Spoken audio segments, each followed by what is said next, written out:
साथियों, आज की इस वीडियो में मैं आपको बहुत इम्पोर्टेंट और बहुत ज़रूरी बात बताना चाहता हूँ। बहुत से लोग यूट्यूब पर कुछ भी उल्टा सीधा प्रयोग बताए जा रहे हैं।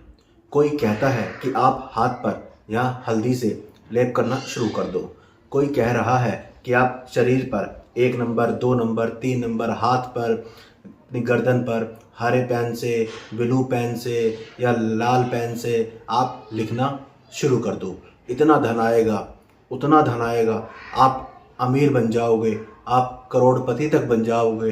कोई बोलता है कि कौन वा अलेक्सा, कौन वा अलेक्सा, कौन वा अलेक्सा बोलना शुरू कर दो।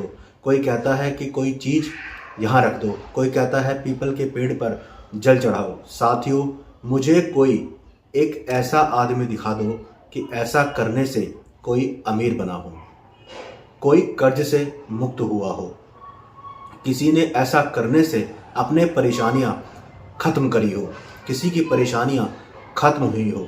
मुझे कोई एक ऐसा आदमी लाकर दिखा दो। साथियों, जो लोग कहते हैं ना, मैं आजकल देखता हूँ बहुत सी वीडियोस मेरे सामने भी ऐसी आती हैं कि अपने हाथ पर आप थोड़ा सा परफ्यूम लगाना शुरू कर दीजिए और आपको बहुत धन आएगा, आपकी लाइफ चेंज हो जाएगी। साथियों, आप 1, 2, 3 या 100 तरह के ऐसे टोटके उपाय करके देख लीजिए, कुछ फर्क नहीं पड़ेगा। साथियों, फर्क सिर्फ एक चीज से पड़ता है और वो है आपकी पूजा पाठ से। सिर्फ यही एक चीज आपके संकट काट सकती है। साथियों, अगर आपको धनवान बनना है, अगर आपको सच में धनवान बनना है, तो सिर्फ माँ लक्ष्मी की शरण में जाओ, उनकी चालीसा का पाठ करो, उन्हें शुक्रवार को खीर का भोग लगाओ, ठीक उनके व्रत करो। अगर आपको शक्ति चाहिए तो आप माँ काली की पूजा करो। अगर आपको ज्ञान चाहिए तो आप माँ सरस्वती की पूजा करो। साथियों, मैं खुद ये चीज़ अपने ऊपर आजमाई हुई आपको बता रहा हूँ। साथियों, व्रत में इतनी शक्ति होती है, चालीसा में इतनी शक्ति होती है, पता नहीं लोग क्यों मंत्रों के पीछे भागते हैं।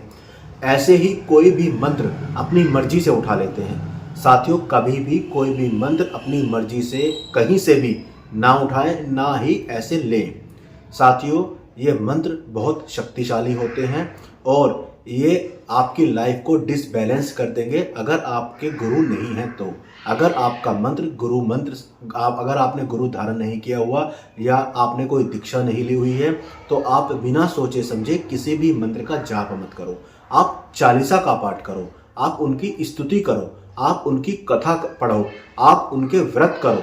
समझे साथियों, भगवान की चालीसा में, माँ की चालीसा में इतनी शक्ति है कि आप संकल्प लेकर अगर चालीसा का पाठ करते हो तो मैं गारंटी ले रहा हूं कि आपको उसके पॉजिटिव रिजल्ट मिलेंगे, नेगेटिव रिजल्ट नहीं मिलेगा। लेकिन आपका नियम पक्का होना चाहिए। आप नियम से अपनी पूजा पाठ करिए, आप देखना आपको उसके रिजल्ट 100% अपने फेवर में मिलेंगे। बाकी आप अपने हाथ पर, अपने पैर पर, पूरे शरीर पर इत्र लगा लो, अपने पूरे शरीर को आप हल्दी में रंग दो, आप अपने शरीर पे, पूरे शरीर पे कोई भी नंबर कहीं भी लिख लो, कुछ फर्क नहीं पड़ेगा। साथियों, ये सिर्फ हमारे कर्म और हमारी पूजा ही हमारे सामने आती है। मैं गारंटी से कह रहा हूँ साथियों, आप जिसको भी मानते हो, आपके जीवन में जैसी भी समस्या हो, आप सिर्फ उससे रिलेटेड आप पूजा पाठ करो। आप देखो आपका भाव किस में है, आपको किस चीज़ की कमी है, आपकी कुलदेवी कुल देवता कौन है, आप उसके अकॉर्डिंग सोचो।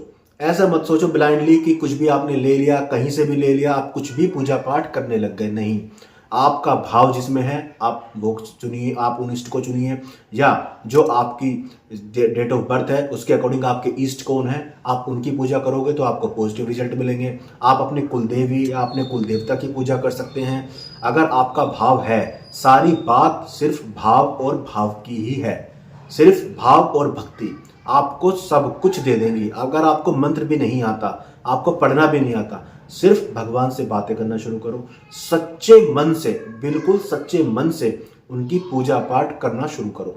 मैं गारंटी से कह रहा हूं, आपको उसके पॉजिटिव रिजल्ट जरूर मिलेंगे। जय माता दी साथियों, कमेंट करना। जय माता दी, मिलते हैं नेक्स्ट वीडियो में। जय माता दी।